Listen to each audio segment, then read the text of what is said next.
Hello there and welcome to episode roughly 82 of the Hawthorns Debate Club. My name is Jamie McVeigh and this week I am joined by two gentlemen to have a few conversations and discussions about West Bromwich Albion. So it's my very, very strong and warm pleasure to say a good hello to my friend Alex Collins. Hello. And another warm welcome to my other good friend, Mr. Thomas Neymar Jr. Goffe. Good evening, mate. You good? Very well, thank you. You know, I view us all as podcasters in the main, but in addition to our role as podcasters, I feel like in many senses we're also therapists. I know a lot of our listeners come to us in kind of times of crisis and need for us to bring a sense of relaxation and calm. And I think it's fair to say after this weekend that emotions are high, that tempers were flared, that anger has consumed many of us. And so we're going to take a few moments at the start of the podcast just to reset and relax. So I'd like to invite you now, whatever you're doing, listening to the podcast, perhaps to dim the lights, close your eyes, light a few candles. Yes, that's it. Tom's getting into a meditative state. In fact, I think I've done that in the wrong orders because now you're trying to light candles with your eyes closed and that's not entirely productive. But get the candles lit in, perhaps some incense. Lie down on the couch or wherever you find yourself comfortable. And we're going to take some big, deep breaths together. Breathe in. Breathe out. Allow the calming, soothing nature of my voice. I don't think I've got a particularly calming or soothing voice, but allow it to bring a sense of peace. Before we discuss what is one of the worst refereeing performances I have ever seen in my life. Elliot Bell has wounded and caused trauma to many of us, but we're going to exhale it now and let go. I'm lying. I can't let go. We're going to discuss it in vivid detail right now. We're going to talk about the Portsmouth game to kick us off, and I don't want to be too cute about this. I know there's a lot of good to speak about in the game, and we will talk about all of that. But I think we have to start off with the main talking point. And like I said, I don't want to be cute. I don't think we have to be kind of too rational about this. At the centre of this game was the referee and a couple of decisions that kind of caught the attention of the Albion crowd. A penalty decision and a potential sending off. I'm going to start off with this one and create the basis for our conversation. In the ground, you're watching that game. Obviously, it finishes 1-1. Albion, long periods were matched by Portsmouth. Mikey Johnston puts us in front. They score a very good goal to equalise in the second half. Of course, there's all kinds of problems defensively. Some crosses off old boy Murphy, wasn't it? Josh Murphy, is it? I don't know if it's the right Murphy. Which one of the twins? It's Jacob and Josh, isn't it? But I think the one that was on loan with us is the one that's actually gone on to like smash it at Newcastle. Yeah, he did absolutely zilch whilst he was on loan at us, and now he's like one of Newcastle's like most productive, influential players. But well, it seems as though they did that kind of, what's that like Lindsay Lohan thing, like where they like swap bodies for a day or whatever. Freaky Friday did, and the good one for Newcastle played against us, Merry or Pippin or whichever one it was. He was there on Saturday afternoon, causing all kinds of problems. But let's get down to it. Arne Hegebo is through on goal. Lots of people are seething and angry about this. He's through on goal, and it seems to be that he's scythed down from the side by the defender just before he pulls the trigger. In the stadium, there's uproar. Immediately, me and Alex are sat at probably the furthest point you can be from that in the Woodman corner. And it looks like a penalty to us. Me and Alex are sat next to each other, and we both turn to each other. It's definitely a penalty. Alex, I'm going to start with you because I know you're a man that never likes to ruffle feathers or rattle cages. What do you think about the penalty incident against Portsmouth? No, I can definitely say you've got to be careful with rattling cages, that's for sure. As you say, Jamie, sitting next to you in the Woodman corner, like looking at it, it looked like an absolute stonewaller. I was seething, shouting at the ref. I think the chap next to us was shouting "Go on" to the ref. But looking at the replay, I have to admit I've seen it now on repeat. And caveat, sometimes you don't know whether it's fake news and people have adapted the actual footage. But I've seen photos where it looks as though the defender gets a toe on the ball and he doesn't touch Hegbo. So I'm sort of thinking in terms of looking at a replay, which you don't do live, obviously. I'm not so sure it's a stonewaller, I have to admit. But either way, I think VAR needs to be introduced, and I know that's controversial, but I would like to see VAR because at least then I think there's less risk of getting it wrong. Well, interestingly there, Alex, do you think if VAR is in force in the Championship, we do get the penalty then? Is that what you're saying? No, I'm saying I don't think we would get it, but I don't know whether that's because I've been looking at fake news or adapted AI footage. Yeah, augmented realities and such. Tom, can you speak some logic into this situation? Alex has obviously gone off on a wild tangent there for what was clearly a Stonewall penalty. What did you make of it? I thought it was a penalty, and I think for me, he just takes the man out before he touches the ball, even if he touches the ball. It was that difficult, even with like super slow motion. I agree with Alex. I've seen some clips where it looks like he might have got a bit of the ball, but we're talking like the tiniest of touches on that ball. And before that happens, he's took, from what I've seen anyway, he's took a piece of Hegbo and he's put him off pulling the trigger. So for me, I felt it was a penalty. And the other thing I think, which is quite hilarious, is you look at where the referee was, and he had a few players in front of him, etc. He was on the edge of the box, wasn't he, when the situation played out? There's absolutely no way he could tell from where he was that there was even a minuscule slight touch from the defender on it. I always think the best gauge is as fans, we're obviously, we're biased. We've got our rose-tinted glasses on, etc. But, I've seen, social media over the course of the weekend, there was a lot of football pages, a lot of kind of championship, second tier, to cover all the teams within the league who were siding with the Albion fans, really, and that they felt, that was not only was that a poor decision, but the other one, which obviously we're going to talk about as well, was another terrible decision as well, and they seem to be in agreement with the vast majority of the Albion fan base. So yeah, for me, it was a penalty for me because, you're talking about VAR, etc. And Alex just said there, he'd like to see introduced.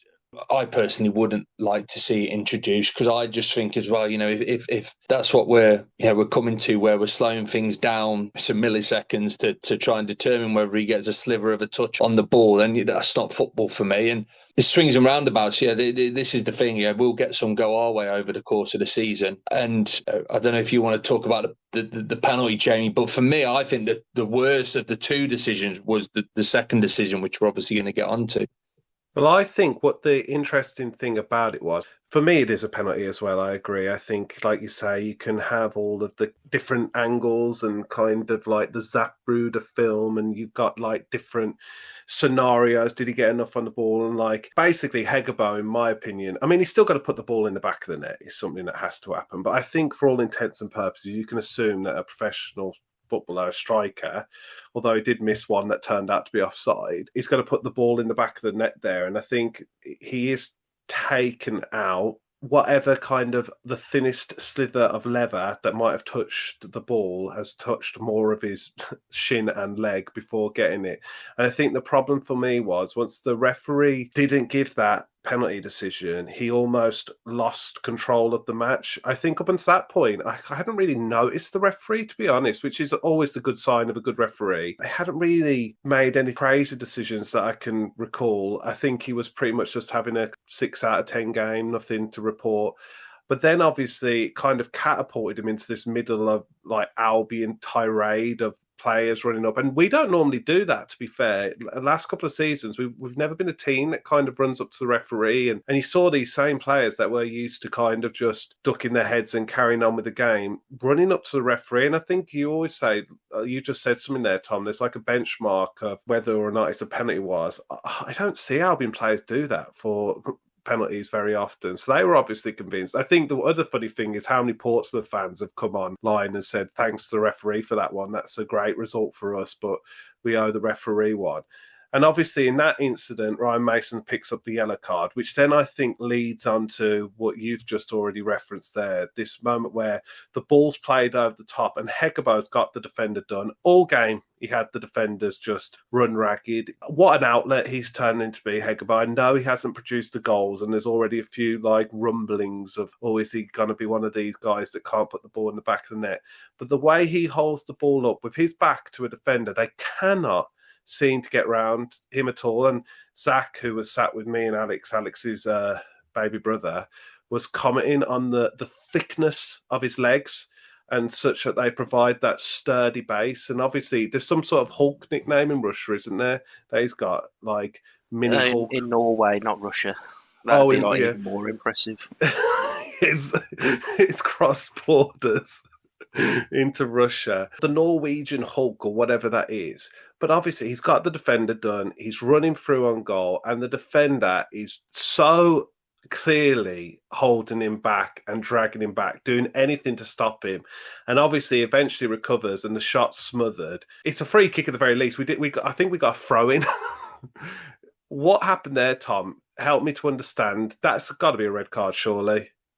I think the most infuriating thing for me is it was just the classic case of Hegebo being too honest in that he did his utmost to stay on his feet and shrug the guy off. And like you said, it was like 3-4 seconds of manhandling before Hegebo was able to shake him off. And then, like you said, he got a shot away and it was smothered. But this is the thing that infuriates me the most is that the referees and the league, etc., have been harping on for years now about players diving and trying to fool referees and faking injury, etc., etc., etc., which I agree with 100%. It's one of the worst parts of the game, most definitely. But then what they don't do, they don't do themselves any favors because there's so many examples of players out there who try to stay on their feet. Hegebo obviously did the example, in discussion, where then they don't get rewarded by it. The refs just, they don't do anything. They don't do anything whatsoever. And that was the thing that infuriated me the most. I've seen kind of on social media afterwards, Albion fans kind of discussing, debating amongst themselves, saying, is Hegebo naive there? Should he have gone to ground? A lot of people saying, yes, he should have gone to ground because then, he's making the decision for the referee. That shouldn't even be a conversation. These referees, should be at a competent enough level to be able to see what 27,000 people in the stadium saw.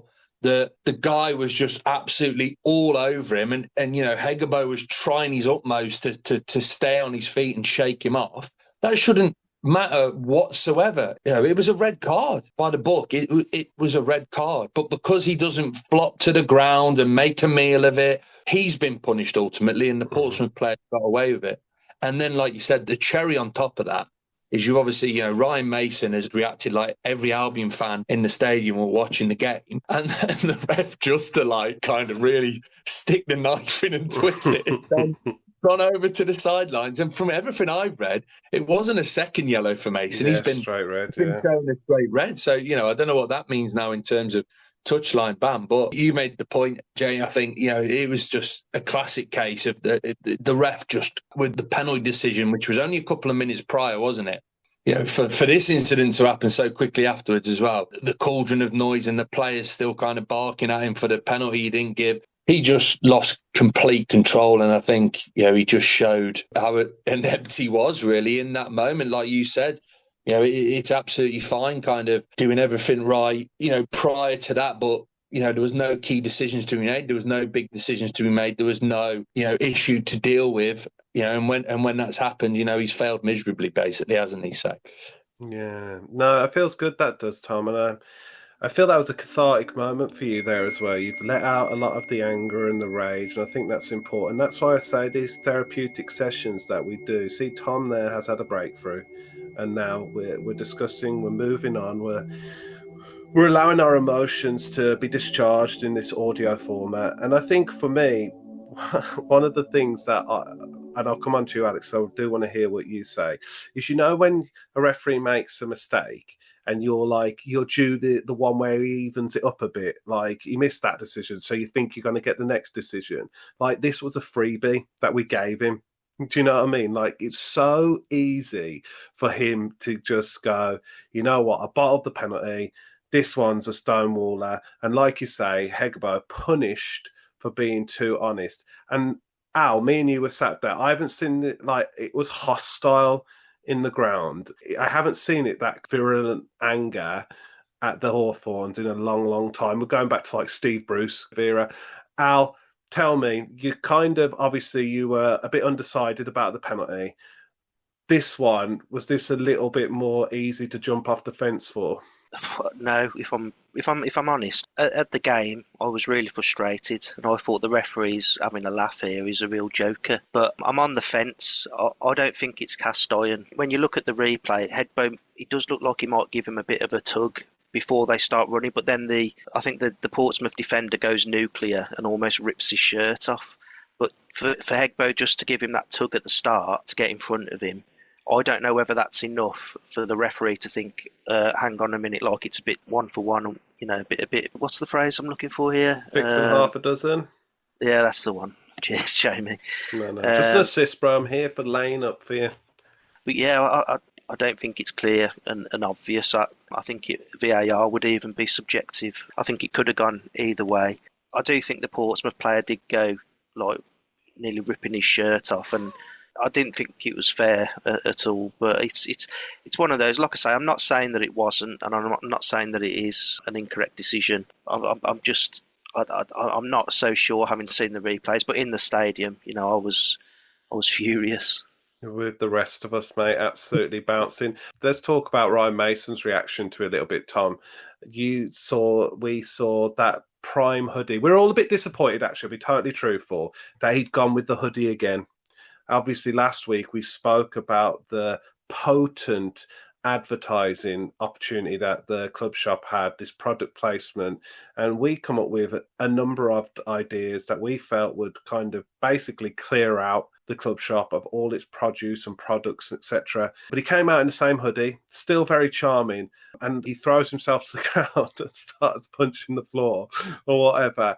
There's two sides to it, isn't there? And I want to hear what you think, Tom. There's obviously, you want your manager to have a little bit of nous about him and not get sent off. But there's the flip side of that he's been a bit, what was the right phrase? A little bit naive, robotic, maybe. Yeah, naive, but he's also a bit robotic in interviews. They're very like managerial speak and stuff like that, and then suddenly to see this kind of massive display of passion. Where do you sit on the line with Mason's outburst, Tom? Yeah, look, I like to see it. Like you said, and I don't know if you saw, I put a post on my page. You know, took a snapshot of him smashing the floor in frustration because I thought it was hilarious, to be honest with you. I'm not going to lie. And like you said, how much better would that have been if he'd had like the referee underneath him, the Baggies bucket hat on, and the bomber jacket? You know, that would have been so much better, wouldn't it? But it was good to see. Let's put it that way. Look, I love to see passion from your manager, and it was good to see because you made a good point. I know a lot of Albion fans have kind of said it about Mason so far, that he comes across a little bit robotic, a little bit monotone in some of his interviews, and there was a few worrying, you know, is there much passion there? You know, what in terms of getting that across to the players, etc., etc. But I think he's shown from, you know, how he is on the sidelines, because I think even prior to that incident, I think, you know, the games that I've watched on the telly as well, there's been a few times where it's cut to him on the sidelines and he's very animated and he's going to his team and he's bringing players across and he's, you know, hands waving above. It's not quite Carlos Corberán level, but, you know, it's there to see that, you know, he definitely has some fire in his belly. So, I like to see it. But the thing I just, you know, and I made a little bit of a joke about it on my page, is that, Ryan, you need to chill out a bit, mate, because like championship referees are not very good. And if he's going to kind of react like that from every horrific decision that goes against us, then, you know, he's going to end up with some sort of like aneurysm come the end. Yeah, absolutely. You know, his head's going to explode. So, but look, you know, he was just reacting like the fans, wasn't he? And I think because of how quick succession the two events happened. I think that's probably what just intensified everything. He was still raging from the one before, and then that happened. So he'll learn from it, I think. He's going to get banned. I don't know how it works with managers. Is that a couple of games, one game? I'm not too sure. Pass. I don't know. Is that violent conduct, racket abuse? I don't know how it works. Yeah, I can imagine it's going to be at least one game, isn't it? And it's a biggie against high flying Stoke away from home before the international break. So look, he'll learn his lesson from that. But and it sounds like the vast majority of Albion fans, I thought it was good to see, but funny at the same time as well. Alex, any thoughts about that? Do you like a manager who's a fiery temperament, or do you like the kind of more cool heads will prevail kind of approach? No, I definitely like. I think it's great to see the manager have so much fight in him. He's obviously very motivated to win. He's showing that, and I think that's important for the players to see as well. All around, I don't knock him. Perhaps he might have gone over the top. I don't know if he said anything that might have crossed the line, but I think it's brilliant to see passion, and hopefully that can bleed through into the players and benefit the team in the long run.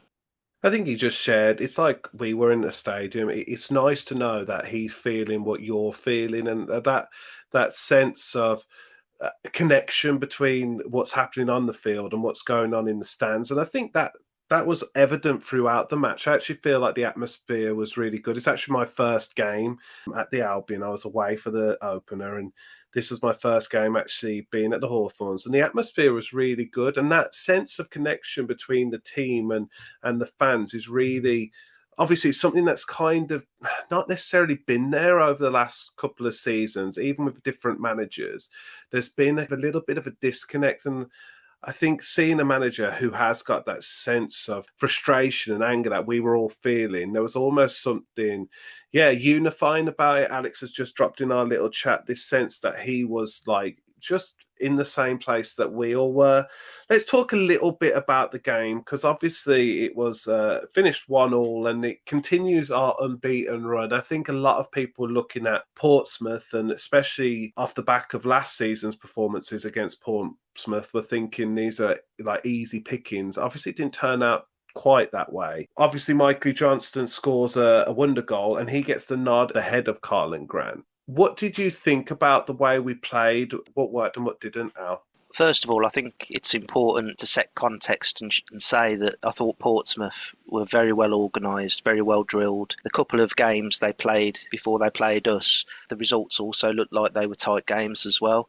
So they've obviously got, that's their game, to sort of frustrate teams. Credit to Portsmouth, I thought they played very well, and I think a lot of teams will lose points to him this season. In terms of Johnston playing over Grant, although I think Grant's played pretty well the last couple of games, I think Johnston offers that threat where he's more likely to score than Grant, more likely to assist a goal as well. The only thing I would say about Johnston is I do have concerns about his defensive prowess, and I would like to see, like we said last week, a born and bred left back, somebody who's a bit better defensively than Styles is. I've got no problem with Styles. I think he's a good player, but I think we can get a player that would sit better alongside Johnston on the left side of the pitch.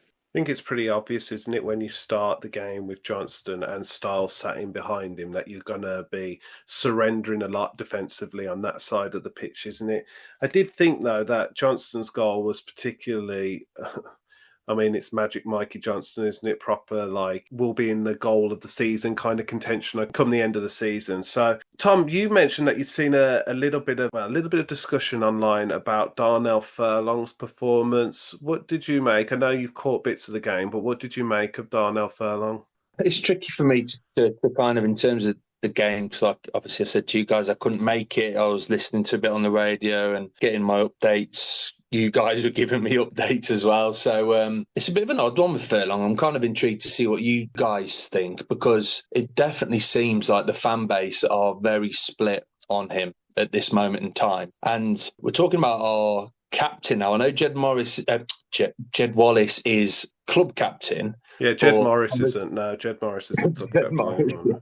But obviously he's not a first team regular at this moment in time. So it seems to be Furlong is vice captain, so he's going to be leading the team out for the vast majority of games, it seems. I don't know, it's quite disappointing, I guess, when you see the fan base are very split on him on social media. Now, I've always kind of felt that he's a solid player at this level, that more times than not, you're going to get a 6, 7 out of 10 performance out of him. He's nothing spectacular, but I always just feel like he's very solid, very reliable.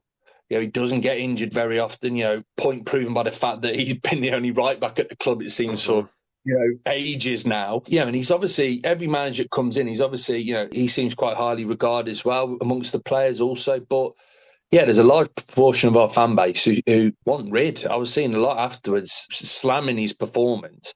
And this is where I was going to ask you two, was it that bad? Because I was surprised at some of the backlash that he was receiving, and people calling out, for a new right back. I'm not just talking, someone to come in and more backup to challenge him, just, someone to push him out the picture completely. So I think it's harsh, I personally do. I could probably count on one hand, I think, the amount of, maybe take out the equation, that poor season in the Premier League, but in the Championship, definitely, count on one hand the amount of times I thought Furlong's had a terrible game, real stinker of a match. So I don't quite get it. And like I said, I was kind of looking at afterwards, and there was a lot of kind of anger being directed his way. And it seems to be building. He seems to be there's always a couple of scapegoats every season, isn't there, that appear. And Furlong definitely seems to be one of those. It's crazy. We're only 3 games into the season, isn't it? So, I think for me, I think with Furlong, I get that he's divisive. I'm very much like you. I think he kind of almost rises to the level of whatever's happening in the game. So if Albion are playing well, Furlong will be playing okay. But if Albion are playing badly, he'll probably be one of the weaker points on the team. Obviously, we've noticed over the last few games that these crosses where teams are scoring, I think a lot of them are coming in from the right-hand side. And I don't know whether that's where people are looking at it and thinking, well, if someone's stopping the cross, should Furlong be doing better?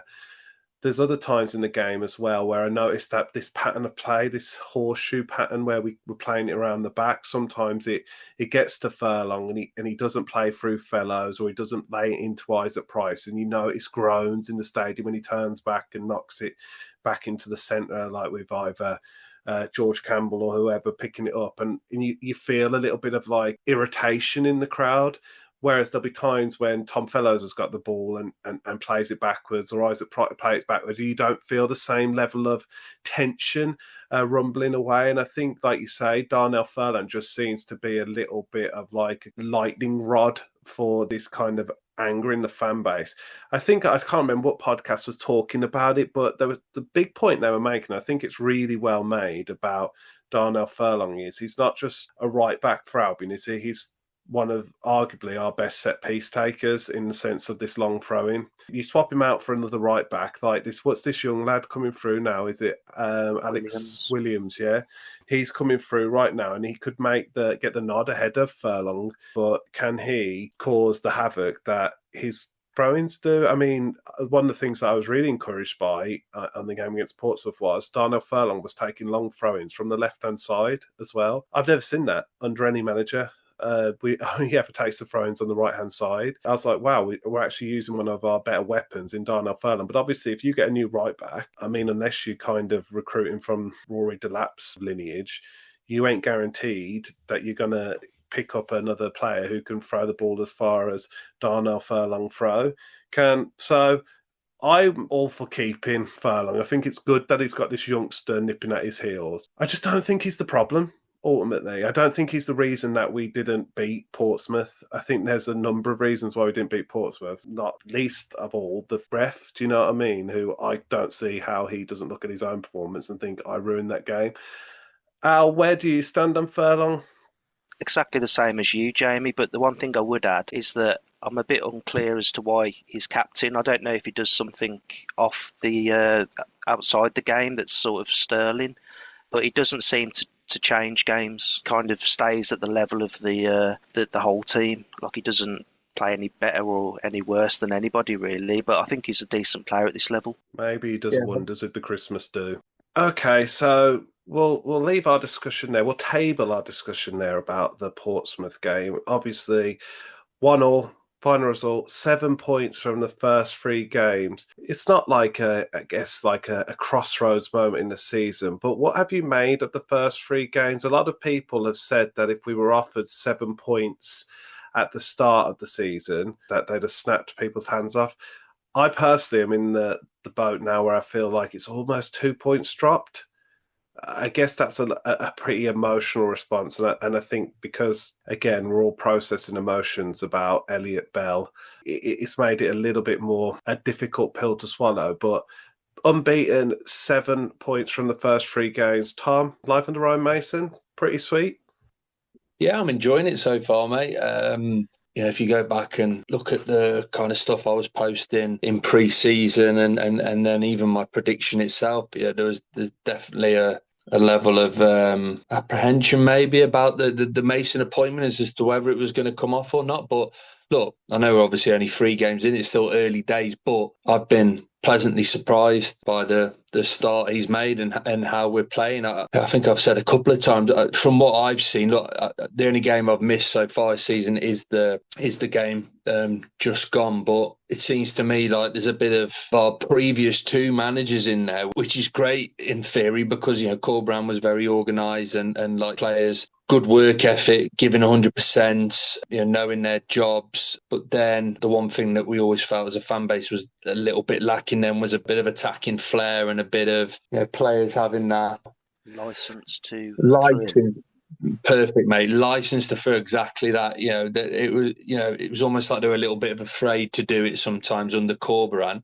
But then obviously Mowbray come in and it was the polar opposite. We lost a lot of that discipline, that organisation, etc. And we're just ultimately relying on individual talent. So, from what I've seen so far, it looks to be a bit of both. We don't look as good defensively, and that's obviously plain to see from the amount of goals we've conceded.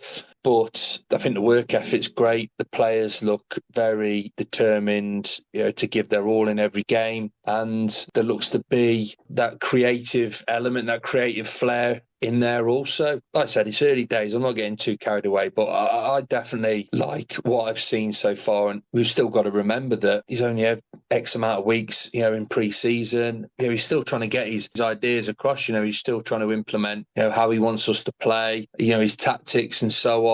I still think there's going to be some players brought in, some players moved out before the end of the transfer window. So it's encouraging to see that we've started the season so well when I still feel we're very much a team in a transitional period. So I'm liking it so far. I've been I'm very encouraged for the season ahead. There's definitely seems like there's going to be an element of evolution. I think that's what you're saying there, Tom, as well, that what we're seeing right now might not necessarily be the finished product, but nonetheless, this prototype, so to speak, is very encouraging and exciting. It's certainly, for my eyes, the most entertaining. You've always got to balance it, haven't you? That kind of structure versus entertainment, and you can't really have one and not the other. And existing in that tension is what's the most enjoyable thing for us to watch as fans. You can't have like total flair football that doesn't produce results. And if you are just grinding out Tony Pulis style results without the flair, both of them feel like they're missing some of the kind of flavour that we all enjoy about football. But for me, Ryan Mason's football, and I guess you got to be very careful not to start getting too far ahead of ourselves. And as Alex has said, he's one of these that wants to allow his head to drift in the clouds this season. And I'm going to pass to you very shortly, Alex, to get your opinion on Ryan Mason's start. And I don't want to play the comparison game, but I haven't had this feeling about the style of football that I've seen played since Slaven Bilic, where there was a little bit more of a guile and a flair about the way we played, but there wasn't just seemingly no plan. Alex, you've stated early doors on the podcast this year that you're a man who's going to let fancy, flightful thoughts take hold of you. What have you made of Ryan Mason ball?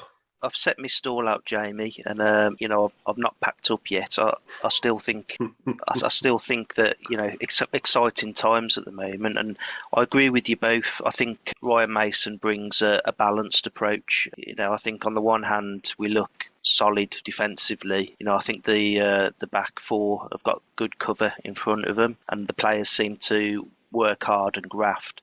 But at the same time, I do think he likes these wingers, and he likes the striker perhaps dropping the ball to like a Price type character to score. So I'm quite pleased overall. I'm looking forward to seeing or testing our mettle against a team that are favourites for the championship title. I think it'd be quite interesting to see how we set up and how we fare against them. Yeah, I think that's the next step now, isn't it? I think obviously we've had a hint of our away performance, and now this is the next step up, isn't it? We've played Wrexham, kind of a team that look like they're going to be fairly middling. But obviously, you've already pointed out, Tom, that Stoke seem to be kind of sneaky outsiders for kind of a really strong top half finish. So I'm curious, the same as you are, Alex, to see how we do against them. But before we get to our discussion about the upcoming games, we're into the final week of the transfer window now. And it's exciting time because players coming in, players coming out. And I guess for us now, it's really kind of crunch time, really. This is the finalisation of the squad that's going to see us through. And there's been all kinds of links and names that kind of pop up on Twitter and Instagram and all the different social media sources. And my favourite one over the weekend was Dele Alli, which was a really left field one for me. The more important bit of scouting that we did, that I referenced at the very start of the podcast, Tom Neymar Jr. Goffe, apparently a wizard with the ball at his feet. So much so that it's almost tempting to begin. You remember Soccer AM Skill School? When they used to do that on Saturday mornings, that we could have a whole weekly feature, where Tom supplies tutorials on how to do rainbow flicks and various different kind of 5-star skill moves off FIFA. Tom, are you up for that? Is that part of something your repertoire will include, or? No, definitely not up for that, mate. I'm afraid. You saw the max level of my ability in that video, and I'm not afraid to say it wasn't my first attempt. I didn't have too many attempts, but yeah, it took me a little bit to get going and then produce what you saw. So, and as you could tell from the video, I surprised myself a lot. See, I think you masked that really well. I think you looked like it was commonplace. Like this was kind of par for the course, just comfortably got the ball under your spell, no real worries about it. And really, time was the only thing that dictated that you stopped. It would have been there all day, I imagine. And there's one part of me that was waiting for the lighting to change and the sun to set, and you still just chucking up what does he say? A Disney princess size 3? That's the one, mate. Yeah, getting a bit nifty, getting a bit useful in the back garden. Little girl, she stood a chance of late, mate. I'm afraid. In the little, those little like training, little, like you said, little skill school goals, the little kind of half moon jobby. Mm-hmm. Nailing bottom corner, mate. An absolute clinic. Yeah, top corner. She's been getting a bit upset, but they need to be taught early doors, don't they? So. It's character development. It's a rite of passage, and I think it's a good parental tool to absolutely obliterate your children using what is essentially their toys and humiliating them in an athletic endeavour. I think one of the things that I'm waiting for now is for the clips that come up on the Albion training on the weekend, like what's been going on at the ground, and you'll notice all of these Disney princess balls scattered around the pitch, and they're really working on technique and close control and skill, and they'll be like, I saw this guy online actually, and it's really improved his technique. So you wait. Not only will they be outselling the hoodies, but my prediction is that the number one takeaway this season is that West Brom train with Disney balls. Moving on, we're going to talk about the transfer window. I think there's like exactly 1 week from when we're recording now, We're recording on Monday night. What an exciting behind the scenes look here, listeners. It is 9:20 on Monday night. So we've got like a week and 2 hours before the transfer window slams shut. There's still question marks about whether we'll keep Fellows. I've got a sneaky feeling we will keep Fellows now at this stage. I just don't think there's that big a marketplace for a chalk on your boots winger in the Premiership or in the Championship with the kind of money that Albion are asking.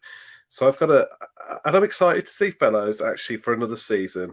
I know he was quiet against Portsmouth, but a lot of players were quiet against Portsmouth, including Wonderboy Isaac Price was a bit out of sorts a little bit. I guess what we need to come on to here is, based on what you've seen over the past 3 games and kind of the knowledge of the squad, Alex, where, if you were the sporting director of West Bromwich Albion now, would you be saying we need to recruit? So I would say we need to recruit a left back that can accompany Johnston or kind of suit his game better. And then I would say we need to take on loan like a really talented up-and-coming youngster in any position, really. They would be my 2 go-tos. And if we sell anybody, I'd quite like to see a replacement as well, and perhaps somebody that can play right back as a backup to Furlong. But I think that Alex Williams looks a good player, so not a priority. Same with goalkeeper. I was quite pleased with Josh Griffiths' performance against Portsmouth. He made that cracking save early doors to keep the scores level, I think it was. Claimed a few crosses as well, which I liked. Took the pressure off at some points. Really liked He's only going to grow, he is. What, are you predicting further growth in terms of height there as well, or in his ego and his spiritual growth as well? Spiritual growth. Yeah, exactly. But yeah, so left back and a superstar loanee. So 2 players. I wanted to quickly talk about the loan market before I get your say, Tom. Obviously, we've got Toby Collier in really late appearances in both games so far, only the last 5 minutes. I don't know whether that's an indication of his fitness or his pre-season, but from everything I've gathered about him from Man United fans and what you hear is he's someone they don't just see as being a Man United fringe player, someone who could be really important to Man United in the future. I don't know what it is with loans and Albion. They either seem to fall in one of 2 categories. They either seem to be the loan player that we fall in love with, i.e. Harvey Barnes, etc., or they kind of fade into obscurity like your Callum Marshalls and your Will Lancashires. So I'm really curious to see how we play the loan market, because I almost want a loan player to come in and be established immediately in the squad, because otherwise it feels pointless. Even the Toby Collier thing, I'm scratching my head a little bit, and I haven't got any straightforward answer. Do you put him in for Lumby or Moat? Because I think both of them have been half decent so far. But unless you are dropping them straight into starting lineup, it really feels odd to me to have a lone player be back up to another position in the squad. Sorry, that's just a rambling there. So Tom, I'm going to come back to you now, and obviously you can feed into that conversation, or you can just start to express your desires for additions to the squad. No, yeah, I think I have got a slightly different take, I think, maybe to yourself. I do think that these loan signings can be made, and that they're not necessarily going to go straight into our first team. I think it's much better when they're brought in at the start of the season. So, like we have done with Collier, because, I feel like when they're brought in, a prime example is Lancashire when he was brought in January. These guys obviously need a bit of time because they haven't had a pre-season with us. So obviously they've got to train, they've got to get up to speed with tactics, etc., etc. So, they need a bit of time to adjust. And then, the point you're making, more times than not, then they've got to wait for their opportunity, to displace someone. I always think, if they come in at the start of the season, they've got a much better chance of doing that, obviously, than when they come in at January. And yeah, look, I'm excited about Collier. I do think he's going to come good. I just think, especially with Malumbi, how he plays, lots of yellow cards, 100 miles an hour, he will get his opportunity, I feel. And I think from everything I've read and from, watching some, the old classic YouTube montage videos, he looks to be a talented young lad. So I think he's going to come good. I think he's going to prove a useful sign. But you're right, it is a flip of a coin, isn't it? Like you said, for as many good loan signings we've made over the years, there's been, at the very least, just as many bad ones, if not more. So it is a gamble. I think we're going to sell a few players. I agree with you. I've changed I was adamant that we were going to lose Fellows in this window, but I agree with you now, Jamie. I think we're going to keep hold of him. I think Everton seemed to be the ones that had the strongest interest in him, and they've obviously bought this Diblin from Southampton. Now they brought in Jack Grealish. I think in terms of those wide positions, they've spent a bit of money there, and they seem to have moved on from Fellows. Southampton have obviously got that money, 45 million, I think it is, but I'd be very surprised to see us, even selling to a rival in the Championship. So, if it was a Premier League team, then it's a different story, isn't it? So, I agree with you. I think we're going to keep hold of Fellows until January at least. I've just got a feeling there's a couple of players in the squad. I think the two that a lot of the kind of whispers are about are Diakite and Taylor. There seems to be talk that for whatever reason, Mason doesn't particularly rate either of them. They're not in his plans and so on. So it seems like there's interest in both of them. So like Alex says, I think if those two are to leave and we're to bring in some money for them, then we'll obviously look to replace them. But I think it's going to be one or two things. I think if we don't get rid of anyone, we aren't able to sell anyone, then I think it will be one or two new signs. I think a left back is an absolute must, because I think there's guys in defence who can cover for Furlong on the right, but there's just no one who can cover for Styles on the left. So a left back is an absolute must. And then I'd probably again agree with Alex in that, a bit of a winger, attacking midfielder type to come and cover our wide options, and Isaac Price in that number 10 position. I think they're probably the priority, but I've got a feeling that we're going to get rid of a couple as well, and we're then going to look to replace them. So I think it's going to be quite a busy week. I genuinely do. I think we're going to see quite a bit of movement in the window. I think we could potentially be seeing 3 or 4 new faces in and maybe a couple out the door as well. So I think it's going to be an exciting week for the Albion fans. I'm going to ask you both now. I know we're not afraid on this podcast to consult mystical energies and such about what we think will take place, and we're not afraid to express ourselves prophetically speaking. So I'm going to ask you both now to kind of look into the future and say how many players in and how many players out this time in 8 days' time, with a precise number for both. I'll just follow up what I said then, and I'm going to go 4 in, 2 out, and I'm going to give the 2 out as well. I'm going to give them Taylor and Diakite. Interesting. Now I wonder, Alex, now that you look into the tea leaves and such, do you see the same names written there, or what is it that you're seeing? I'm seeing something pointing towards Isaac Price as a potential. If we could get good money for him, over 20 mil. I mean, I reckon he could be worth up to 40 in the future. I think he's a cracking player. Absolutely. But I would say one out, and I think that would probably be Diakite, and then 2, maybe 3 in. Yeah, 3 in. 3 in, very good. I'm gonna say, I think I agree with you, Alex. Actually, I think we'll see 1. I guess it depends on the nature of how Caleb Taylor goes, whether it's out on loan or not. It's somewhere in that region. I think I'm seeing the same things that you guys are seeing there. I think perhaps the 3 in, 2 out is exactly how it will leave.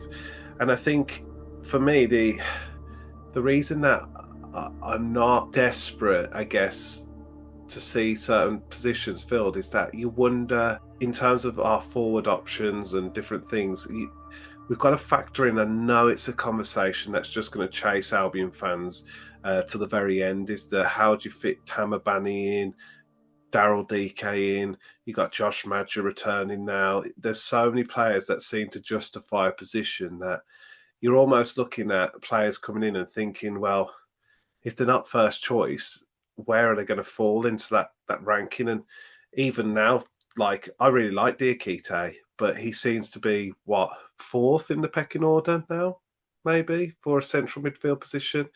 So I don't know how it's going to unfold, but I think I agree with both of you. It's certainly going to be a busy few days. Let's kind of finalise our chat for this evening now. This Saturday we have a game against Stoke. Obviously, we won't be getting any sideline shots of the latest Albion merchandise with Ryan Mason banned. I don't know whether that product placement responsibility falls on James Morrison or who on the kind of sideline will be sporting various bucket hats and whatnot. Obviously, we're going against Stoke now. They've started out the season phenomenally. They're currently top of the league. They're the only side that's gone 100% in all their games. They're scoring goals. They're defensively solid. They haven't lost in 7 matches, which is kind of sneaky. And obviously, they've got a whole host of players that can hurt us. The old bogey team days of Stoke are gone, I think, over the last decade or so. Growing up as kids from the 80s and 90s, as we both, all three of us are, Stoke it was always a tough ground to go to. And I think in recent seasons, I can't remember a time where I'm more worried about a game against Stoke. So 12:30 kickoff. Tom, give us your sense, your thoughts, your feelings moving into this one. Yeah, I'm a bit nervous, mate. I'm not going to lie. Like you said, Stoke have had a fantastic start. And I'm not surprised, to be honest with you. Mark Robins, I rated him, and I was a little bit surprised that he did kind of stutter a little bit. When Stoke brought him in last season, he didn't get off to the best of starts. But then, like you pointed out, they finished the season strongly, which then pulled them away from those relegation scrap. And the question was then pre-season, full pre-season under Robins, and making some new additions, kind of giving the squad a bit of a purge and moulding it as he deemed fit. What can they become a force once again in the Championship? And obviously the early signs are yes, they can. The last game, the 2-1 win against Southampton was impressive. Very impressive. And, for the fact they lost the man, we were, I think, about 25 minutes left of the game as well. So, like you pointed out, for him to kind of see out the match when they were down to 10 men also against a team that came down from the Premier League. Fantastic 3 points for them. So, they're going to be full of confidence, and rightly so. But, undoubtedly a bit nervy for it. They've had a blistering start. But I think the thing I'm interested in the most is it's a different test for Mason. It's a new challenge. You discussing earlier the games that we've played so far have probably all been we've been the favourites, whereas I think this game at the weekend, Stoke are going to be the favourites due to the start they've had. It's at their place. They're going to have the home fans behind them. So it's going to be a new kind of game for Mason to try and navigate his way through. So I'm just interested to see how we set up, whether he does make any changes. Kind of picking up on what Alex was talking earlier about Johnston. I've got, will he revert back to Carl Grant, who's a bit better defensively? Yeah, I'm interested to see how he approaches it. Because again, like you said, Jamie, there is some options there now. Some of these guys are coming back to fitness. I thought a bench at the weekend looked quite strong, some of the options he had available to him. So it's going to be a tough game. Like I said, Stoke are absolutely flying at this moment. But yeah, it's going to be an interesting one, I think. I'm intrigued to see how it plays out. Alex, your good self, what are you thinking? I think it will be a close encounter. I think 2-1 to us. Looking at the Stoke results, I think they won 3-1. They beat Southampton 2-1 away. So I think we'll just do that, but the other way around. Was that our first trip this year to Alex's Data and Research Corner? I think it's got work in progress sign. Hey, Al, you've been out of the lab for a while. We've all been out. And obviously the test tubes and such now are bubbling like the old-timey printer, with all the flashing lights, and it's pumping out that like paper with the little dots on the side. It's all kicking back off. The lab is getting up and running again, so don't worry about it. I think for me, in terms of Stoke, the one player that I know he's if you go on FotMob, he's their number one player at the moment, but he's a player that was linked with us so much, and he's a player I always wished we'd gone out and got, is that Sorba Thomas.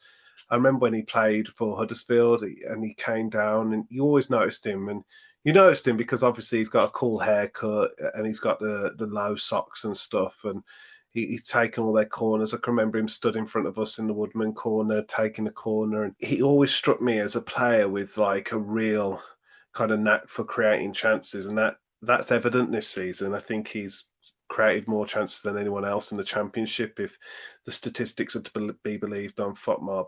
I'm concerned about this game because I think that not only have they got him, they've got other players that can hurt you. And like you say, then combine that with the tactical knowledge and setup that Robins is going to probably deploy. I'm worried that they might just have a little bit too much for us on the day. Nevertheless, I think we win 2-1 as well, Alex. Forever the optimist. We'll die on this hill. Tom's shaking his head at the moment. He's like, what have I done joining this podcast? But I think as much as there's been times when I've looked at us and we struggled against Portsmouth, who aren't wild beaters, but they certainly could hurt us, and Wrexham, who did score 2 goals against us.